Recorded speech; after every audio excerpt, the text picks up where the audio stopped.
Muy bien.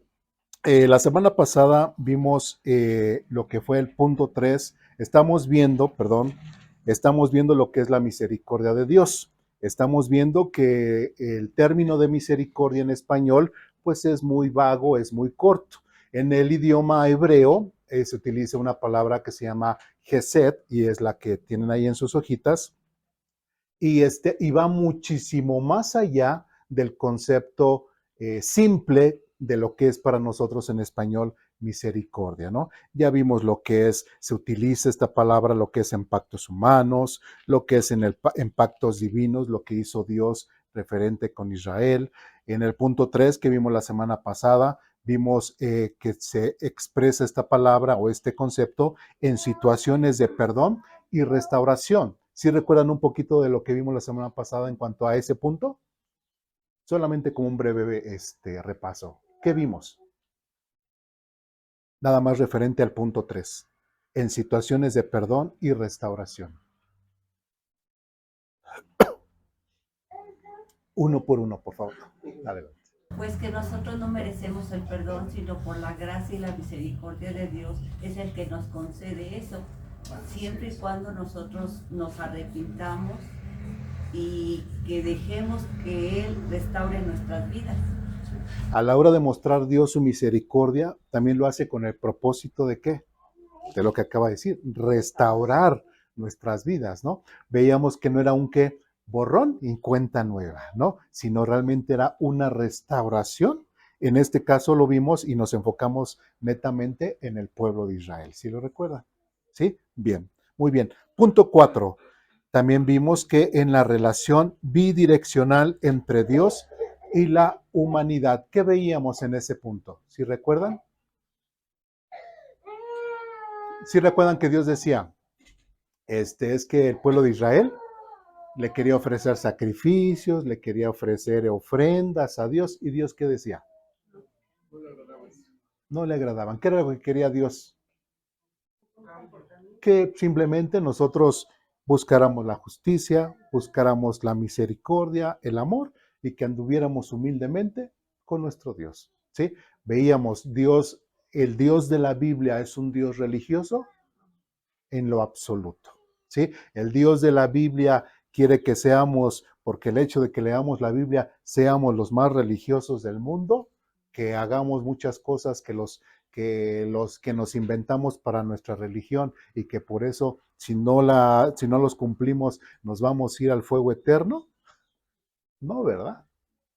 Son puras cosas inventadas por el hombre. Lo único que Dios quiere es que vivamos bien con Él, lo consideremos siempre en nuestras vidas y que eso que Dios nos ha dado, el perdón, la misericordia y todo, nosotros también seamos capaces de ¿qué?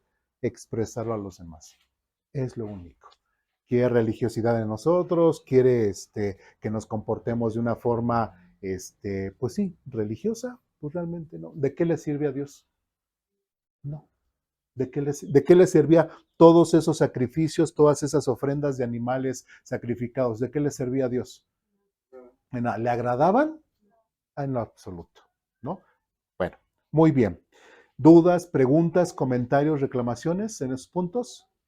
Bien, ahora sí, vamos al punto 5, ya es para concluir la hojita 86, y dice lo siguiente, que es en actos de compasión que superan obligaciones. También vemos esta palabra, este concepto de Gesed,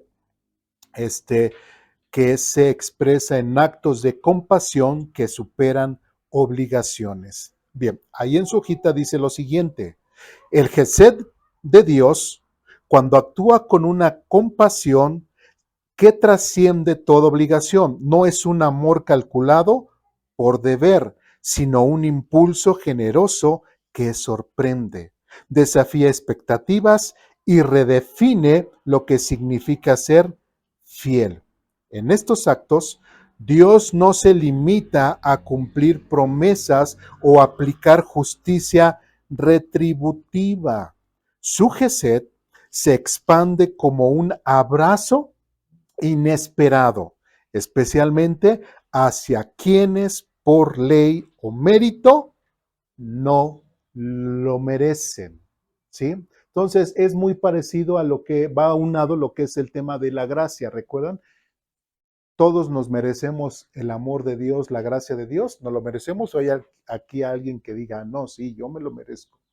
No, nadie absolutamente, nadie se merece la gracia de Dios, nadie se merece el gesed o la misericordia de Dios. Y sin en cambio Dios, como dice aquí, es como un abrazo, aquella persona que está desolada, está triste, está angustiada y de repente Dios llega así como un abrazo y casi no te preocupes, aquí estoy, yo te voy a ayudar. ¿Sí me explico? Entonces es así como una figura. Bien, siguiente párrafo. Dice, el gesed humano, ahora vamos al gesed humano, se expresa en gestos extraordinarios de bondad que van más allá de lo esperado o requerido. Es amor que se arriesga, especialmente hacia los marginados. ¿Sí? ¿Alguien sabe lo que es un marginado? Alguien excluido. ¿Excluido de qué? De la sociedad, del grupo mayoritario, etcétera, etcétera. Muy bien. Bien, vamos a Génesis capítulo 47.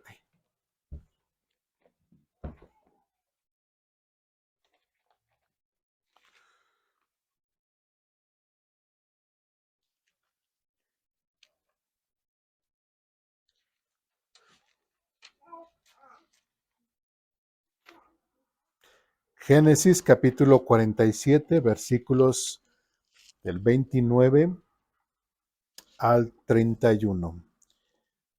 ¿Ya estamos ahí? Dice lo siguiente. Cuando se acercaba el momento de su muerte, Jacob llamó a su hijo José y le dijo, ya prácticamente, ¿cuál es el contexto aquí? Ya prácticamente ya son los últimos días ¿de quién? De Jacob. Muy bien. ¿Dónde estaba ya aquí Jacob? En Egipto. ¿Por qué estaba en Egipto? Ya lo había mandado para ir. Sí, ya. ¿Y por qué llegaron a Egipto? Bueno, por la hambruna, por etcétera, etcétera. Muy bien. ¿Sí? Bien. Dice, cuando ya se acercaba el momento de su muerte, Jacob llamó a su hijo José y le dijo, te ruego que me hagas un favor por tu mano. Dice, un favor, pon tu mano debajo de mi muslo y jura que me tratarás con amor inagotable. Esa frase de amor inagotable, toda esa frase en hebreo es gesed, ¿sí? Entonces, lo que está diciendo es, jura que me tratarás con gesed o con misericordia. En algunas traducciones menciona la palabra misericordia, en otras bondad. Bueno, aquí en esta versión lo pone como amor inagotable. Dice, al hacer honor a esta última petición. Dice, no me entierres en Egipto. Cuando muera, llévate mi cuerpo de Egipto y entiérrame con mis antepasados. Entonces José prometió, haré lo que me pides. Jura que lo harás, insistió Jacob. Así que José hizo juramento y Jacob se inclinó con humildad en la cabecera de su cama. ¿Sí? Entonces, prácticamente, recordemos, entraron, estuvieron ahí en Egipto. ¿Cuánto tiempo estuvieron en Egipto? 400 años.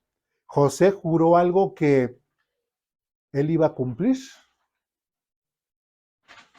Pues a lo mejor él quisiera, pero era un viaje largo de Egipto hacia la tierra prometida, ¿no? A regresar a donde estaban sus antepasados.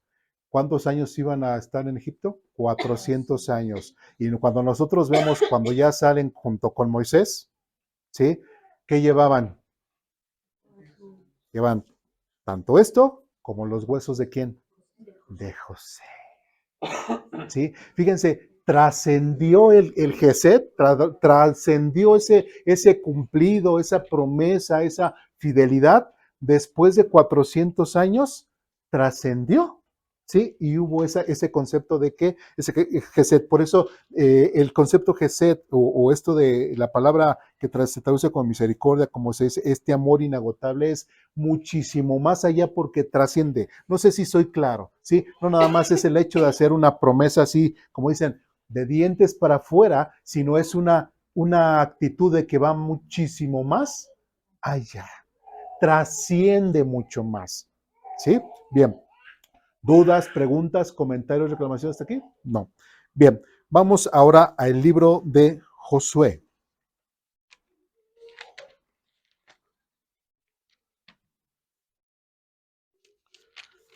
Josué capítulo 2, versículos del 8 al 14. Josué capítulo 2, versículos del 8 al 14. ¿Ya estamos ahí? Dice lo siguiente. Esa noche, antes de que los espías se durmieran, Rahab subió a la azotea para hablar con ellos. Les dijo, sé que el Señor les ha dado esta tierra. Todos tenemos miedo de ustedes. Cada habitante de esta tierra vive aterrorizado. ¿Por qué está diciendo esto Rahab? ¿Sí recuerdan la historia? ¿Sí? Moisés mandó a ¿cuántos espías? Es estas preguntas, ¿verdad? Pero está bien, nos tenemos que aprender. 12 espías, ¿sí? Bueno, de estos 12 espías, bueno, había dos, digamos, buenos, llegaron con esta Rahab, y hay este tema de que dice Rahab, ¿pero en qué ciudad estaba? Jericó, muy bien. Sí, entonces Israel ya estaba a punto de poseer la tierra de Jericó y Rahab era parte de Jericó. Bueno, entonces le dice, pues hemos oído cómo el Señor les abrió un camino en seco para que atravesaran el Mar Rojo cuando salieran de Egipto. Y sabemos lo que les hicieron a Sehón y a Og, los dos reyes amorreos al oriente del río Jordán, cuyos pueblos ustedes destruyeron por completo. No es extraño que nuestro corazón esté lleno de temor. A nadie le queda valor para pelear después de oír semejantes cosas, pues el Señor su Dios es el Dios supremo arriba en los cielos y abajo en la tierra. Prácticamente, ¿qué estaba reconociendo esta Rahab en cuanto a Dios? Que el Dios de Israel era pues el Dios de Israel, el Dios único y verdadero. ¿Era judía o era gentil? ¿Sí? Era gentil, pero una mujer gentil estaba reconociendo al Dios de Israel como el verdadero Dios. ¿Le habrá valido eso? Sí. Versículo 12. Ahora, júrenme por el Señor que serán bondadosos. Esa palabra en hebreo es la palabra Gesed. Ahora júrenme por el Señor que serán bondadosos conmigo y con mi familia, ya que les di mi ayuda.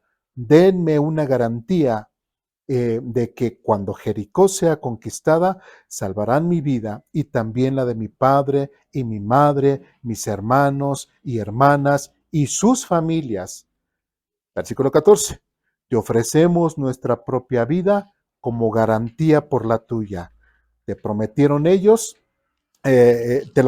ellos, dice, si no nos delatas, cumpliremos nuestra promesa y seremos bondadosos. Esa palabra bondadosos en hebreo es, y seremos Gesed, dice, seremos bondadosos contigo cuando el Señor nos dé la tierra. Porque ellos mostraron misericordia.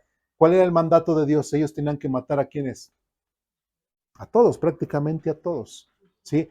Y ellos trascendieron, ¿sí? ¿Trascendieron en qué sentido? Le iban a perdonar la vida a Rahab, a las familias de sus hermanos, a sus papás, así trascendieron. Y sin en cambio, ellos dijeron, pues nosotros haremos ese juramento, seremos fieles a esa promesa, trascenderemos, aunque nosotros deberíamos de matarlos, pero vamos a mostrar ¿qué? Misericordia. ¿Sí? Vamos a mostrar misericordia, trascenderemos y se les perdonará la vida en el momento en que ya el pueblo de Israel esté ya haya conquistado a este, ay, ¿cómo se llama? Se me olvidó. Jericó, ¿sí? Jericó, perdón. ¿Sí? Bien. ¿Dudas, preguntas, comentarios, reclamaciones hasta aquí? Fácil, ¿verdad? Bien, quiero irme un poquito rápido para ver la siguiente hoja. Bien, vamos a segundo libro de Samuel, capítulo 9. Segundo libro de Samuel, capítulo 9, versículos del 1 al 7. Segundo libro de Samuel, capítulo 9, versículos del 1 al 7. ¿Ya estamos ahí? Segundo libro de Samuel, capítulo 9, versículos del 1 al 7. ¿Sí? Bien, dice lo siguiente. Cierto día, David preguntó, ¿hay alguien de la familia de Saúl que aún siga con vida? ¿Alguien a quien pueda mostrarle bondad? Esa palabra bondad en hebreo es Gesed, ¿sí? Por amor, ¿a quién? A Jonatán. ¿Recordamos ese acontecimiento? De hecho, ya lo vimos, ¿no? Cuando dice Jonatán, le pide ¿qué?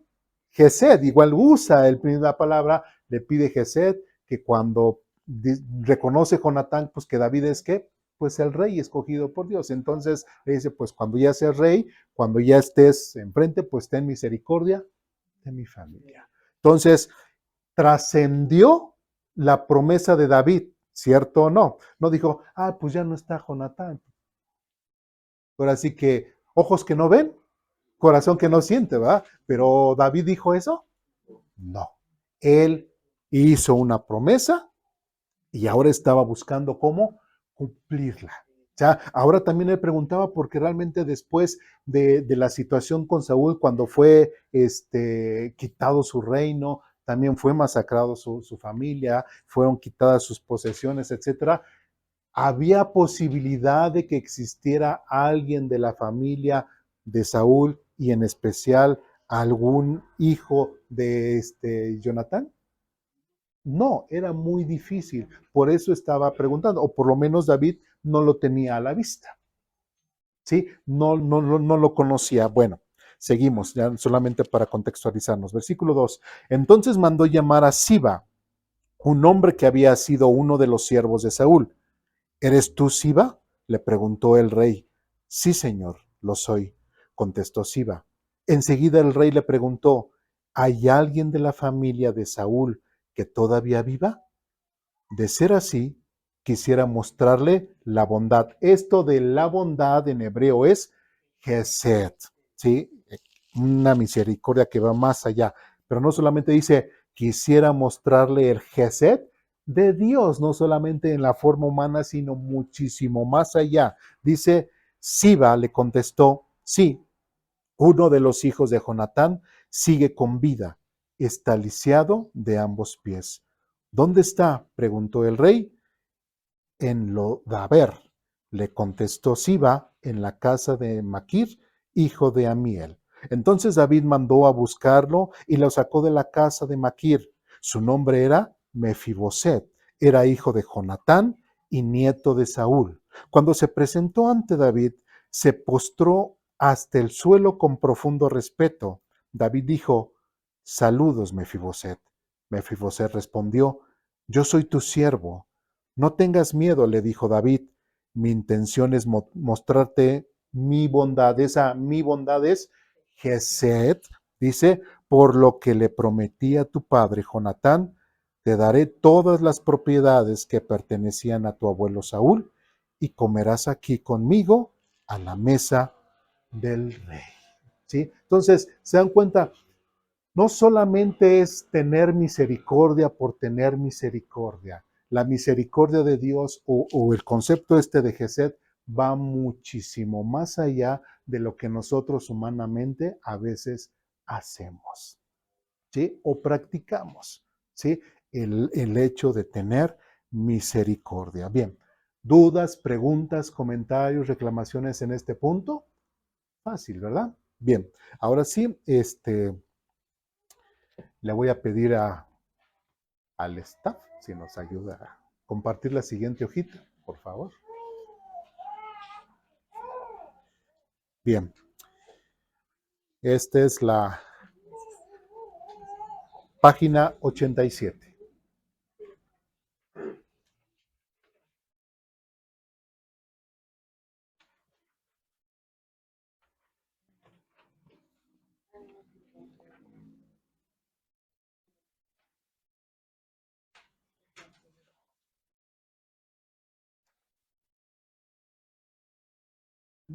¿Se alcanzaron?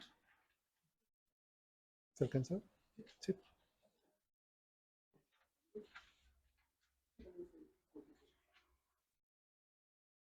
Sí. Bien. ¿Ya estamos listos con nuestra hojita? ¿Ya todos tienen hojita? Bien. Vamos a página 87 y ahí como título es Ahora en el Nuevo Testamento, porque prácticamente todo lo que hemos visto fue en el Antiguo Testamento. Ahora vamos en el Nuevo Testamento. Dice primer párrafo. Aunque Gesed es hebreo, su equivalente griego es eleos. Ahí tenemos, bueno, eleos es la pronunciación y ahí tenemos la palabra en griego. Hereda su profundidad.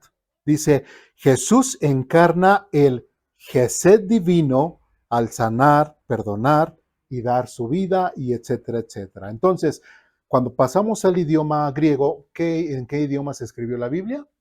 Otra vez. A mí me gusta hacer estas preguntas porque quiero que ustedes aprendan y lo tengan siempre presente. ¿En qué idioma se escribió la Biblia? Hebreo, junto con el hebreo, el arameo, ¿sí? Y en el Nuevo Testamento, griego, solamente. ¿Por qué lo mencionamos? ¿Por qué insiste? Porque hay ahí algunos que de repente no sé si han escuchado una Biblia muy famosa que se llama La Pechita, ¿no? Y dice, ay, la Biblia Pechita, que es traducida originalmente del arameo que habló Jesús al idioma español. Ah, pues, ¿qué crees? Los que escribieron la Biblia lo hicieron, ¿qué? En griego. Y para que llegara a ser escrita en arameo, la tradujeron del griego al arameo y del arameo al español. Entonces ya no hubo una traducción directa, aunque digan que, ay, es que el arameo, sí, la Peshita fue escrita en arameo, pero fue una traducción del original griego. Sí, soy claro en eso. Entonces, ¿tendrá mucho validez la Peshita?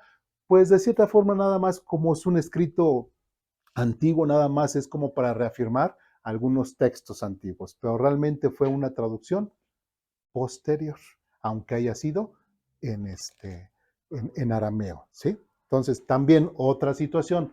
Hay algunos que se han atrevido a decir que Mateo, el Evangelio de Mateo, primeramente Mateo, como supuestamente dicen que Mateo va dirigido a los judíos, entonces Mateo escribió el Evangelio en hebreo, ¿sí? Entonces que él estuvo predicando el Evangelio con su Evangelio en hebreo, ya después, posteriormente, se tradujo al griego.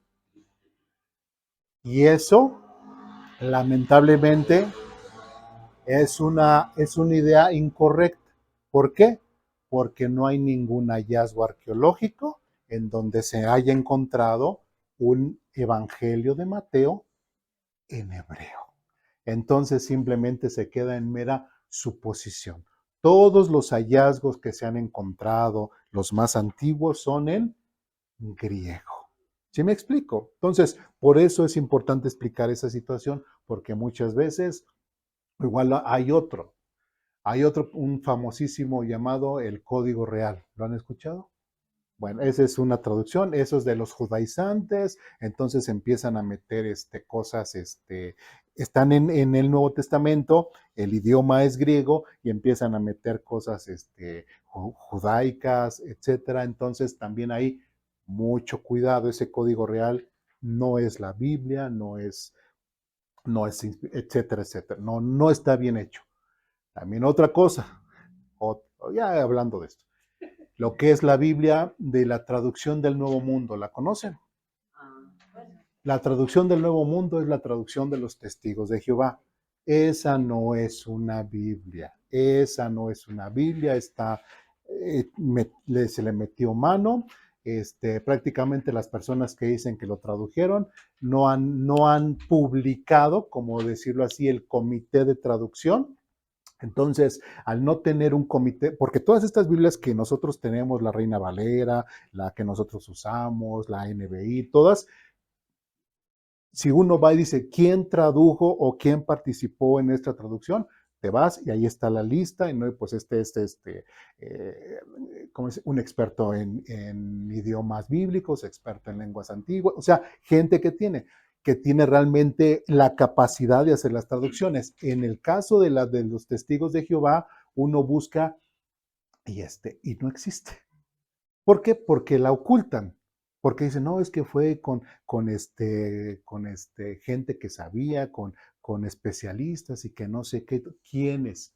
No, pues es que le queremos dar gloria a Dios, no a los hombres. No, pero ¿quiénes? La gente necesita saber que si la Biblia que está utilizando realmente fue traducida por gente que realmente conocía por lo menos los idiomas. ¿Sí me explico? Entonces, y un ejemplo, por ejemplo, se llaman ellos los testigos de Jehová. Normalmente Jehová, y normalmente la versión 60, la palabra Jehová, ¿en cuándo se utiliza? ¿En el Antiguo o en el Nuevo Testamento? En el Antiguo. ¿Por qué? Porque usa lo que es el tetragramatón, las 4 consonantes, que es la Yod, la Heit, la Bab y la Heit. Las 4 consonantes que forman el nombre de Dios en hebreo. ¿Sí? ¿La vamos a encontrar en el Nuevo Testamento?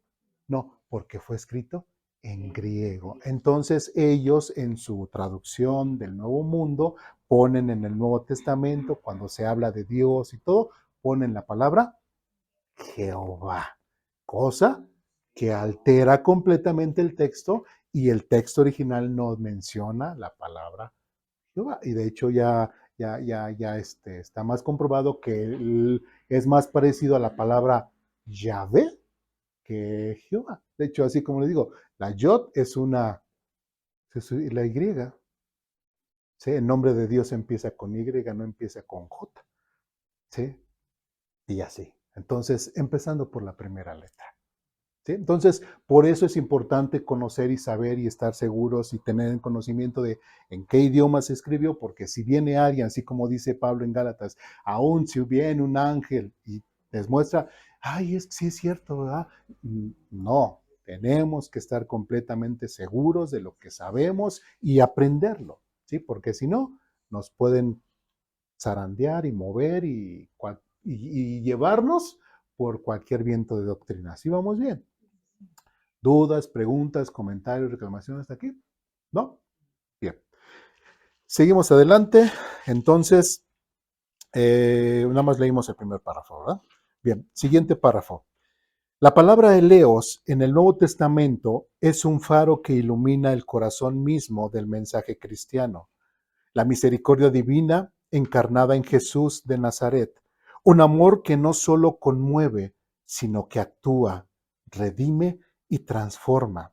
Eso en parte lo vimos los puntos pasados, si recuerdan. Dice, aunque hereda el sentido profundo de Gesed en el Antiguo Testamento, ese amor fiel y comprometido, el eleos en el Nuevo Pacto se expande. Si vimos que en el Antiguo Testamento trascendía, iba muchísimo más allá, ahora dice que eleos va muchísimo más allá. ¿Sí? Bien, seguimos adelante. En el Nuevo Pacto se expande, se universaliza y se hace carne en gestos concretos que desarman fronteras y desafían expectativas. No es solo un sentimiento piadoso, sino una fuerza que derriba muros, sana heridas y restaura lo que estaba perdido. ¿Sí vamos bien? Siguiente. En los labios de Jesús, eleos adquiere una resonancia revolucionaria cuando proclama: Dios bendice a los compasivos porque serán tratados con compasión. Bueno, ahí la palabra exactamente como dice ahí, referente bueno, de eleo es misericordia, los que hacen misericordia, pero en plural, Sí, el verbo en griego es el griego, pero está el eleo es en plural. Vamos a Mateo capítulo 5. Por eso el eleo y el eleo es lo ven diferente, pero es porque es un verbo en plural. Mateo capítulo 5.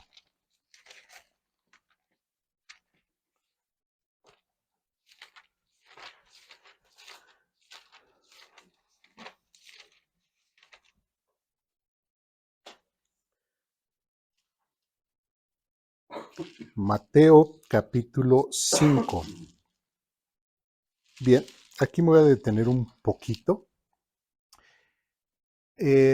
Quienes a lo mejor ya hemos tenido un poquito de tiempo en el Evangelio, siempre que se habla acerca de Mateo, a partir de Mateo capítulo 5, cuando dicen vamos a Mateo capítulo 5, ¿qué pensamos? ¿O si recordamos qué dice? No me hagan eso. Ah, cierto. ¿Eh? ¿De qué habla Mateo capítulo 5? Quienes ya tenemos más de un año de cristianos. ¿Eh? Las bienaventuranzas, ¿no? Las bienaventuranzas, ¿no? Es ese, también lo que se le llama casi el famoso sermón del monte, porque habla de todas estas bienaventuranzas. También hay que situarnos, ¿no? Bueno, dice, vamos a leer desde el versículo 1, hay unos datos interesantes. Cierto día, al ver que las multitudes se reunían, Jesús subió a la ladera de la montaña y se sentó. Sus discípulos se juntaron a su alrededor y él comenzó a enseñarles. Ahora, no vamos a ver todo algún día tal vez iré y veremos las bienaventuranzas, pero hay algo que quiero que nosotros entendamos, porque lo que Jesús está a punto de enseñar no solamente son enseñanzas directamente para los de su época. Si voy bien, si me están explicando, escuchando, digo, entendiendo. Dice, versículo 3, perdón. Dice, versículo 3, Dios bendice a los que son pobres en espíritu. ¿Quiénes normalmente serían las personas pobres de espíritu? Pues que no tienen a Dios, están sin esperanza y sin Dios, simplemente tienen una vida espiritual. No, no la tienen porque están alejados de Dios. ¿Si vamos bien? Bien, ok. Dios bendice a los que son pobres en espíritu y después dice, y se dan cuenta de la necesidad que tienen de Él. ¿A qué se está refiriendo? ¿Quiénes son esas personas pobres de espíritu que después se dan cuenta que necesitan a Dios? ¿Quiénes son? ¿Los de su época? No, todos. Y otro pasaje, y siempre lo voy a estar mencionando, Lucas capítulo 5, 31, 32, porque Jesús no vino nada más por los que se llamaban, los que se sienten santos, sino los que saben que son pecadores y necesitan arrepentirse. Entonces, todos aquellos que saben que son pecadores y necesitan arrepentirse son las personas que reconocen a Jesucristo como medio de salvación. Entonces, las personas que aquí son pobres de espíritu, dice, y se dan cuenta de la necesidad que tiene de él, lo que dice Lucas, y saben que son pecadores, que necesitan a Dios, entonces dice, y que necesitan arrepentirse, como dice aquí, se dan cuenta de la necesidad que tienen de Él. ¿De qué está hablando Jesús? Ya está hablando de lo que es, y lo voy a adelantar, acerca de lo que es el reino de Dios. Y más adelante dice, porque el reino del cielo, ¿les qué? Les pertenece. Entonces, ¿a quién se está refiriendo? ¿Al pueblo judío? ¿Cuáles son las promesas para Israel? ¿Celestiales o terrenales? Terrenales. ¿Y a la iglesia? Celestiales. ¿Sí? Y aquí que dice, porque el reino del cielo les pertenece. ¿Sí? Entonces, ¿y la iglesia es parte de qué? ¿De ese reino? del cielo. Entonces, por eso quise que veamos esta introducción que hace Jesús, porque tenemos que entender que todo esto, adelante las bienaventuranzas, son parte de la forma de vivir que la iglesia tiene que practicar, tiene que hacer. Es parte de del reino de Dios, del reino del cielo. ¿Sí me explico? ¿Sí? Entonces, de ahí, de ahí nos saltamos al versículo 7. Y hay algo bien interesante porque trasciende, y voy a ser más claro ahorita. Dice versículo 7, Dios bendice a los compasivos porque serán tratados con compasión. ¿Sí? Y eso de compasivos compasión se está refiriendo a este término eleos. ¿Sí? Ahora, debemos de entender que una persona que ha recibido la misericordia y la compasión de Dios estará obligada a mostrar compasión con los demás. Sí, ¿sí? No es un si quieres, es una obligación. Otra vez, versículo 7.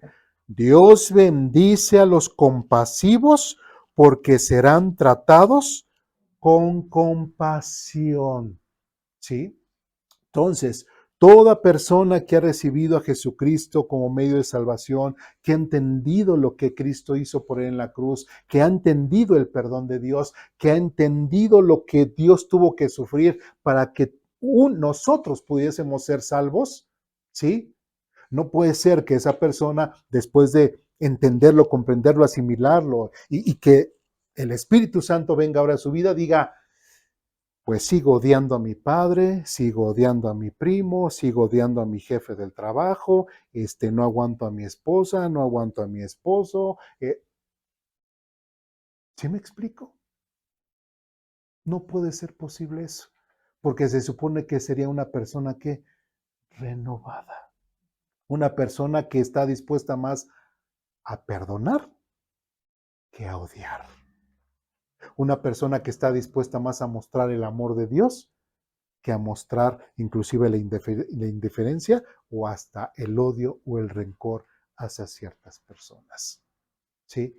Una persona que realmente ha creído en Jesucristo como medio de salvación es una persona que ha trascendido en esa forma de pensar, en esa forma de sentir.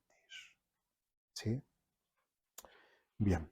¿Dudas, preguntas, comentarios, reclamaciones, raíces de amargura? No van a mostrar su eleos para conmigo. ¿No? ¿Todo bien? Bien. Siguiente, lo que dice a continuación. Establece un principio del reino de Dios. La misericordia no es un acto, opcional, sino el latido mismo de la vida en Cristo. Aquí el eleos no es una virtud pasiva, sino una práctica activa que imita al Padre Celestial. Dice, quien hace salir su sol sobre malos y buenos. En el mismo capítulo, en las mismas bienaventuranzas. Ahora, por eso entendamos a quién se está refiriendo a este sermón o hacia quién va dirigido este sermón. A nosotros. Capítulo 5, el mismo capítulo, versículo 45. Voy a leer desde el 43. ¿Ya estamos ahí? Dice lo siguiente. Han oído la ley que dice, ama a tu prójimo y odia a tu enemigo. Y qué interesante. El mismo Señor Jesucristo hace referencia a qué? A la ley.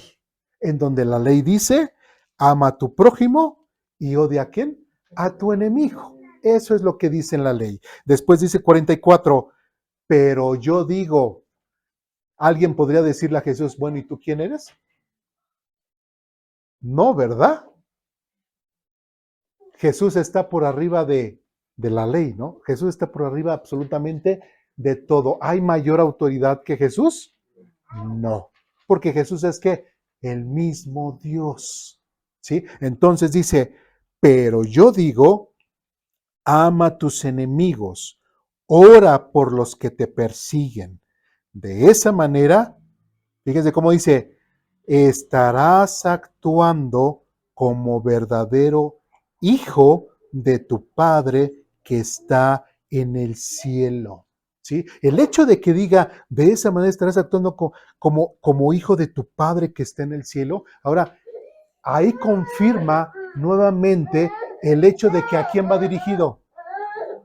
A nosotros. ¿Por qué? ¿El pueblo de Israel eran hijos de Dios?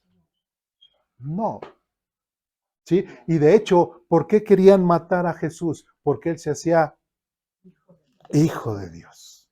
Y aquí está diciendo su Padre que está en el cielo. Entonces, ¿a quién va dirigido? A nosotros. Que realmente hemos creído y hemos aceptado el regalo de Dios en nuestra vida y que ahora hemos recibido la autoridad, la potestad de ser llamados hijos de Dios. ¿Me explico? Por eso dice, de esa manera estarás actuando como verdadero hijo de tu Padre que está en el cielo. Y después dice, pues Él da luz, la luz del sol, tanto a los malos como a los buenos, y envía la lluvia sobre los justos y sobre los injustos por igual. ¿Sí? ¿Dios hace eso con todo el mundo o nada más, por ejemplo, hoy son que ya las 12 del día, ¿verdad? ¿O el sol nada más está aquí sobre aposento alto y todo alrededor está oscuro? No, ¿verdad? Sí, está absolutamente por todos, inclusive por los que no vinieron hoy, también Dios les da el sol, ¿sí? También Dios les pone el sol sobre ellos. ¿Sí me explico? Entonces, ¿por qué? Porque Dios está mostrando que su eleos, su gesed, su amor, su misericordia. Y de esa misma forma nosotros, como dice aquí otra vez, de esa manera estarás actuando como verdadero hijo de tu Padre que está en el cielo. ¿Cuál es el propósito de que nosotros leamos la Biblia, de que nosotros vayamos conociendo a Dios? Que nosotros, ahorita que estamos en esta temporada de aprender los atributos morales de Dios, el cómo es él emocionalmente, cómo actúa, cómo piensa, qué hace, cuándo no hace, etcétera, es parte de conocerlo a él directamente. ¿Sí? Entonces, ¿por qué lo estamos conociendo? Porque somos bien religiosos. ¿Sí? Porque nos hemos pasado a la religión cristiana. No, porque reconocemos que solamente hay un único Dios. ¿Sí? ¿Hay otros dioses? Sí, pero son inventados por la gente. ¿Sí? Pero el único Dios creador que hizo cielo, la tierra, etc., solamente hay uno, que es absolutamente la causa de todo lo que existe. ¿Sí? ¿Por qué existimos nosotros? Porque tenemos una causa y el universo tuvo una causa. ¿Quién fue esa causa? Dios. ¿Sí me explico? Entonces, a esa causa, a esa ente espiritual superpoderosa que creó todo, a ese es en el cual creemos. ¿Sí? No creemos en la evolución, no creemos en este famoso Big Bang porque hay complicaciones científicas en las cuales hay contradicciones. Sin en cambio, un ente espiritual fuera del tiempo, fuera del espacio, fuera de toda regla física, química, biológica, fue el que creó absolutamente todo lo que nosotros conocemos. A ese Dios es al que nosotros adoramos, buscamos. Y ese Dios es el que se ha revelado y aquí tenemos su revelación, la palabra de Dios. Y solamente podemos aprender de él a través de ¿qué? De su palabra. ¿Sí? ¿Pero es porque somos religiosos? No. ¿Sí? Entonces es porque queremos conocer y ahora Él nos permitió llamarnos hijos suyos. Y como hijos suyos, igual, todo hijo en cierto punto quiere ser como papá, ¿no? Ay, es que si ven al papá ahí trabajando ahí, cortando una madera o haciendo algo, aunque el niño tenga 2, 3 años, agarra, no sé, un palito, lo que sea, y ya le dice, mira papá, estoy igual que tú ahí haciéndole y así, ¿no? ¿Por qué? Trata de imitar al papá. Y así como nosotros, hijos de Dios, deberíamos de ser cada momento de nuestra vida, tratar de parecernos ¿a quién? A nuestro Padre Celestial. ¿Sí? Es una, a ver si quieres, no, es una obligación. Y el Señor Jesucristo lo está estableciendo ahí. Dice, y así, de esa manera estarás actuando como verdadero hijo. Como verdadero hijo. Entonces podrían haber personas que dicen que son, pero no actúan como verdaderos hijos. Sí, tristemente. Pueden haber en nuestras iglesias, tristemente también. ¿Sí? Por eso es importante que nosotros entendamos que las cosas de Dios son trascendentes, que no es por religiosidad que estamos aquí, no es porque somos una secta, ¿verdad? No, sino es porque hemos encontrado a Dios, el Dios vivo, verdadero, y quiere que nos parezcamos a Él, quiere que lo sigamos. ¿Sí vamos bien? ¿Dudas, preguntas, comentarios, reclamaciones hasta aquí? ¿No? Bien, seguimos adelante. Y bueno, y concluimos este párrafo y es un llamado a amar como Dios ama, sin cálculos, sin exclusiones. Bien, entonces, ¿a quién tenemos que perdonar? ¿A quienes nos caigan bien, nada más? A todos. ¿Nos va a costar trabajo? Sí, pero tenemos que hacerlo, porque de esa forma mostraremos que realmente hemos entendido y que el amor de Dios está en nosotros. Y que también Dios a través de nosotros llegue el amor y el perdón hacia ella, aquella persona. ¿Sí? Aunque digan, ay, es que mira, está bien a gusto, bien, ni sabe ni cómo me ofendió, ni sabe lo que nos hizo, ni sabe de qué forma nos perjudicó, y mira, está bien contento. Sí, pero lo importante es de que tú lo perdones a él o a ella. ¿Va a venir a pedirte perdón? Tal vez jamás, pero tú ya lo perdonaste, tú ya la perdonaste. ¿Sí vamos bien? ¿Sí? Bien. Siguiente párrafo. Pero quizás el momento más conmovedor de Eleos en los evangelios ocurre en la parábola del buen samaritano. Vamos a Lucas capítulo 10.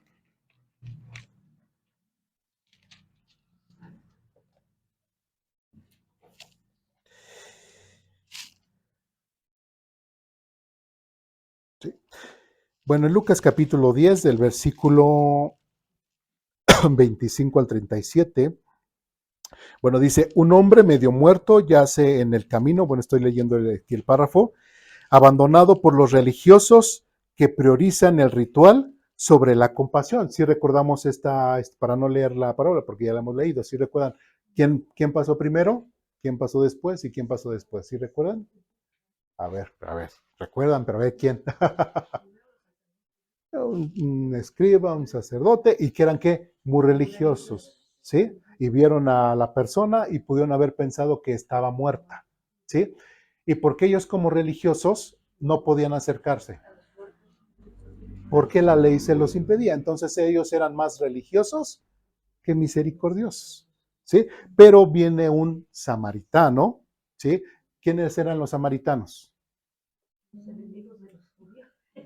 Pues no los querían, decían que Son los hijos de cuando regresan del destierro con del destierro de Babilonia, de Daniel. Llegan el pueblo de Israel a volver como que a habitar Jerusalén, pero de repente, por el simple hecho de que estaban fuera, pues venían con esposas gentiles, fuera de judías. Y los samaritanos en el producto son como tipo bastardos o mestizos de judíos con gentiles, que fue en el libro de Esdras, creo que es, ¿no? Sí. En el libro de Esdras fueron los hijos de las esposas de los que desecharon los judíos porque no eran judías. Los desecharon a sus esposas y a sus hijos. Entonces, en parte es eso, es la combinación de gentiles con judíos. Entonces, como no eran puros, pues el pueblo de Israel los rechazaba. ¿Sí me explico? Entonces, los rechazaba. Esos eran. Entonces, una persona, dice aquí, entonces llega un samaritano, estoy leyendo el párrafo, un extranjero despreciado, y el texto dice que sintió compasión por él en el versículo 33. Dice, un verbo que literalmente significa ser movido en las entrañas, ¿no? O sea, así como, ay, sintió pena, sintió algo por verlo ahí tirado. Pero al final, Jesús pregunta, ¿quién fue el prójimo? Dice, y el intérprete de la ley responde, el que usó. Vamos al versículo 37. Bueno, versículo 36. Ahora bien, ¿cuál de los tres te parece que fue el prójimo del hombre atacado por los bandidos? Preguntó Jesús.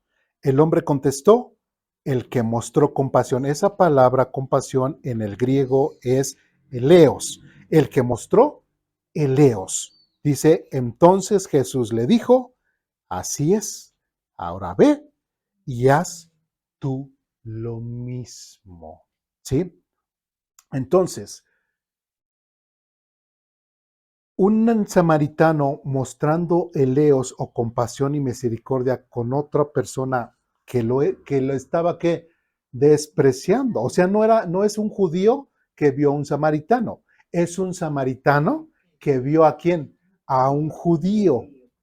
¿Sí? Entonces, sabía el samaritano que ese judío pues igual sentía algo en contra de él. Pero aún así que le mostró que compasión, misericordia. ¿Sí? Y normalmente en nuestra vida normal a veces nos acercamos con las personas que sabemos que tienen algo en contra de nosotros. A veces, ¿no? Ay, no, lo evito, ¿no? Ay, mira, viene ese señor o esa señora que es, ¿no? Ay, le damos la vuelta, ¿no? Chin, ya me vio, ¿no? Dice, chin, ya me vio. Chin, ya me vio y ya tratas de evadirla y pasar rápido en la calle o hacer que no la viste o cosas así, ¿no? ¿No? Y viene directamente y hasta para pedirte un favor, ¿no? Hasta para pedirte un favor. ¿Qué le vamos a contestar? No, no sé. No, o sea, si hemos creído, si entendemos y sabemos que la persona tiene un algo con nosotros y bueno, nos pide ayuda, ¿cuál sería nuestra responsabilidad como hijos? Ayudar. ¿Qué estaríamos mostrando? ¿Lo que el mundo hace o lo que Dios nos ha animado a hacer como ahora hijos de Él? Pues debemos de hacer lo que Dios nos invita a hacer. Y ahora qué interesante que Dios le está diciendo a un escriba, Jesús le está diciendo a un escriba al final y le dice, así es, ahora ve y haz lo mismo. Casi, casi algo, así como un mandato. Así, hazlo. ¿Y era hijo de Dios esa persona? No, era un religioso que hace preguntas para ver en qué pueden cachar a Jesús, malintencionado. Nosotros estamos obligados a cambiar nuestra forma de pensar, de vivir y mostrar misericordia hacia los demás. Sí. No, es que hermano, es que usted no conoció a mi mujer. No, hermano, es que usted no conoció a mi esposo. No, hermano, es que usted no conoce a mis vecinos que son, pero hasta las 2 de la mañana con su música. Es que no, a ellos, a todos los puedo perdonar, menos a él. No, no podemos hacer eso. ¿Sí? ¿Por qué? Porque no es de un verdadero hijo de Dios.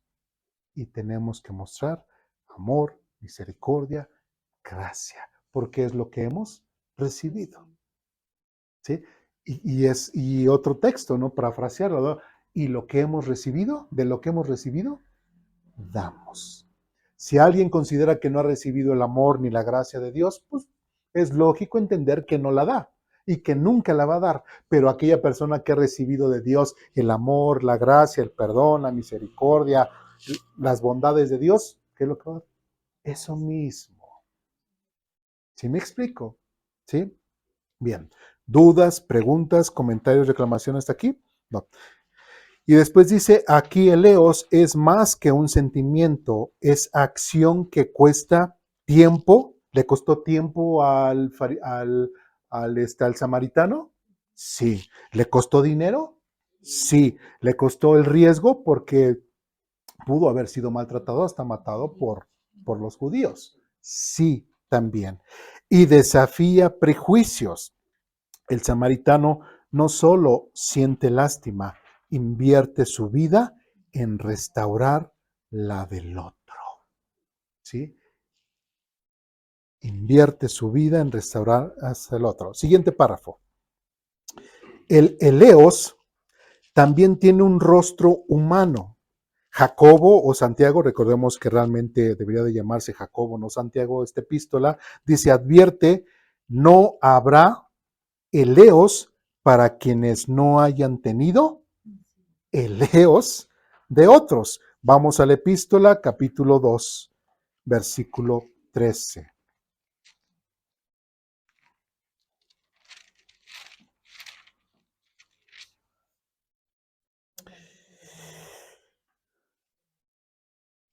Capítulo 2, versículo 13.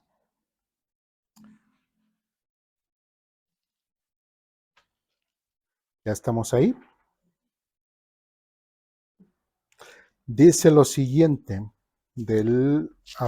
capítulo 2 del 19, perdón, del 19 al 20. No, es 2:17, ¿verdad? Perdón, me estoy adelantando. 2:17.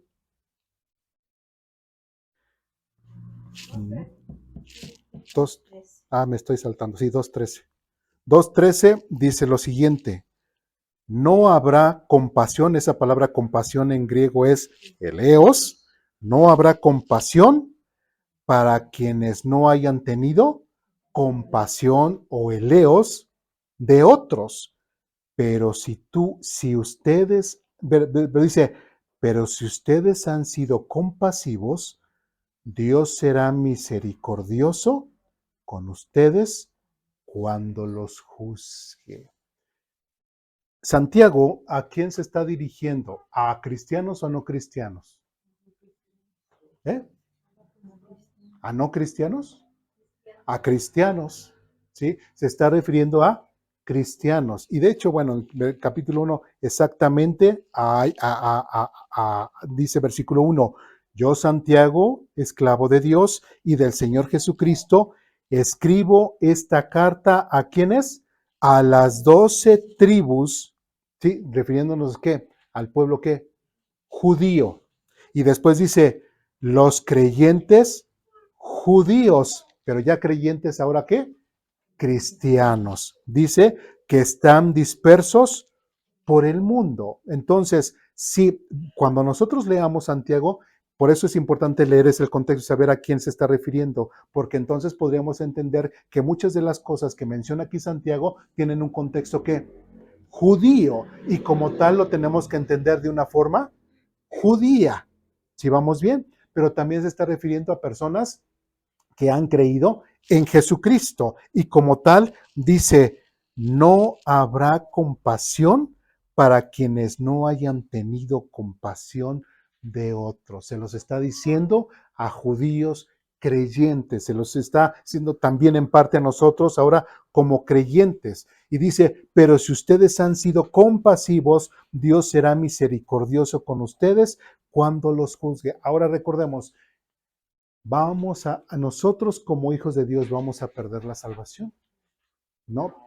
También dice la Biblia, y lo hemos leído en otras ocasiones, que nosotros compareceremos ante ¿qué? Ante el tribunal de Cristo, ¿sí? Pero ese tribunal va a ser para que yo sea juzgado para salvación o condenación. No, ¿sí? Va a ser un juicio ¿en qué sentido? En todo lo que hemos hecho. En cuanto a todas las cosas que hemos hecho, buenas o malas, como hijos de Dios, ¿sí? Entonces, ¿qué es lo que, fíjense, si ligamos todo lo que hemos visto en Mateo, lo que dice Jesús, y así ustedes demostrarán que son verdaderamente hijos de Dios, ¿sí? Y como dice aquí, y no habrá compasión para quienes no hayan tenido compasión. Entonces, imagínense, ya estando ante la presencia de Dios y que en lugar de que te diga, ven, amado mío, te amo, ven, bienvenido, te diga, a ver, vente. Porque inclusive en 1 de Juan, cuando dice que nos conservemos en el buen vivir, en santidad, para que cuando Él venga, no nos alejemos de Él avergonzados. ¿Sí? ¿Por qué? Porque cuando ya seamos transformados y tengamos la mente de Cristo, tengamos la forma de pensar de Cristo, hasta nosotros mismos, y hay otros textos donde dice hasta del mismo pueblo de Israel que dice que te darás cuenta de lo tonto que fuiste y de lo mal y pecador que fuiste por no obedecer a Dios. Entonces, de esa misma situación es lo mismo aquí. Entonces, en lugar de que recibamos bien hecho, que recibas esas coronas que de cierta forma Dios te va a recompensar, ¿sí? Vas a recibir un regaño y un tremendo regaño. No, es que yo quería, así, ¿no? O sea, yo quería estar contigo bien y dijiste que, pero mira, o sea, y yo creo que hasta ni va a hacer falta que Dios nos diga nada, porque al tener la mente de Cristo, nosotros, así como lo hemos visto en Isaías, en Jeremías, en los profetas, sí, Señor, nosotros reconocemos que hemos pecado. Nosotros reconocemos que te hemos fallado y no te hemos reconocido. Y tu juicio es justo en contra de nosotros. ¿Sí me explico? ¿Sí? Pero es algo que nosotros como hijos de Dios tenemos que practicar. De ahí nos saltamos al versículo 17. Dice lo siguiente: como pueden ver, la fe por sí sola no es suficiente, pero aquí Santiago no está hablando acerca de añadirle obras a la fe. Fíjense cómo dice, a menos que produzca buenas acciones, está muerta y es inútil. Entonces, una persona que realmente ha creído en Jesucristo como medio de salvación es una persona que va a tener muestras de amor, muestras de misericordia hacia los demás. Va a tener frutos buenos, no frutos malos. Va a ser probado en su fe, va a ser probado en su vida y cada día de su vida tendrá que mostrar que realmente es un verdadero hijo de Dios y que su fe va a ser ¿qué? Probada. Y de hecho hoy en la predicación vamos a hablar más en detalle en ese tema. Y después vamos al versículo 20, ¿verdad? 17, no, de ahí después 19 y 20. Dice, tú dices tener fe porque crees que hay un solo Dios. Sí, así no igual también nosotros. Bien hecho. Aún los demonios lo creen y tiemblan aterrorizados.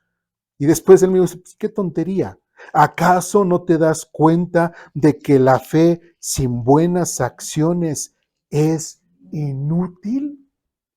Entonces, un verdadero hijo de Dios, un verdadero cristiano, ¿qué tiene que andar haciendo cosas de malos? ¿Qué tiene que andar haciendo cosas que los demás malvados hacen? ¿Qué tiene que andar haciendo en cosas que no le llaman de que ahí está una bolita y que no, ay, vamos al chisme, ¿no? Vamos a ver, sí, ya se cayó. Ay, mira cómo sí está sangrando, ¿verdad? Híjole, pero no hacemos nada. Sí, no, nada. ¿Y ya le hablaron a la ambulancia? No. Y entonces tú, pues hablan. Sí me explico, hay cosas que también se tienen que hacer. A veces la gente no sabe, pero a lo mejor nosotros sabemos algo y tenemos que actuar en beneficio de alguien, lo conocemos, no, pero lo tenemos que hacer. ¿Sí me explico por qué? Porque es algo que nosotros como hijos de Dios estamos obligados a hacerlo. Y de ahí vamos al capítulo 3, versículos del 13 al 18.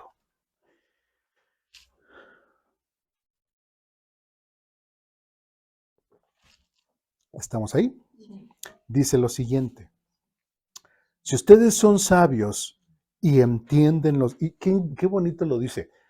Si ustedes son sabios, porque a veces nos sentimos, pero bien sabiondos, ¿verdad? Oh, es que yo me sé un montón de versículos, es que yo me sé tal y que no sé qué. Ah, qué bueno, pero eso no es ser espiritual, eso no es sabio. No. Otra vez, dice, si ustedes son sabios y entienden los caminos de Dios. Eso es algo bien importante. ¿Por qué venimos aquí y nos congregamos? Para que nosotros podamos entender y aprender qué. ¿Los caminos qué? ¿Los caminos de la vida? No, los caminos de Dios.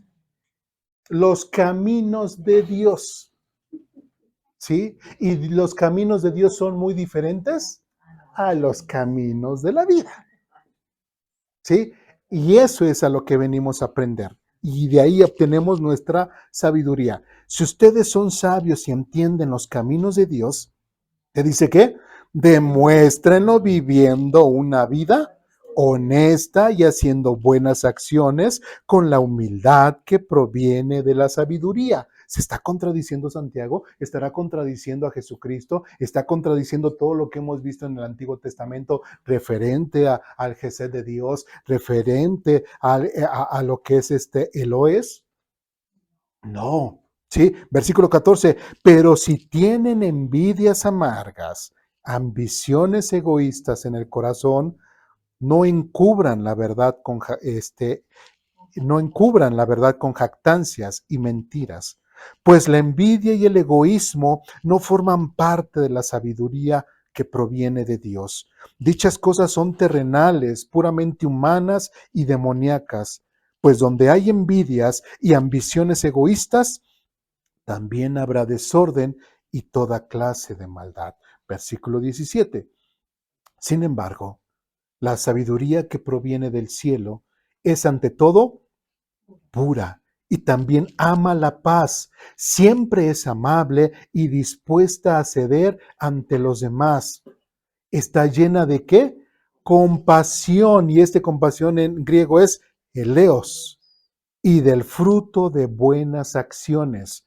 No muestra favoritismos y siempre es sincera. Y versículo 18, y los que procuran la paz sembrarán semillas de paz y recogerán una cosecha de justicia. Siempre hemos dicho, en la Biblia menciona, cada quien es arquitecto de su propia vida, ¿sí? Pero si le pide a Dios que sea parte de, muchísimo mejor, ¿sí? Entonces, lo que yo siembro hoy, lo voy a cosechar después. Si yo, como padre, tengo a mis hijos y no los educo desde chiquitos con la palabra de Dios, ¿qué voy a esperar cuando estén grandes?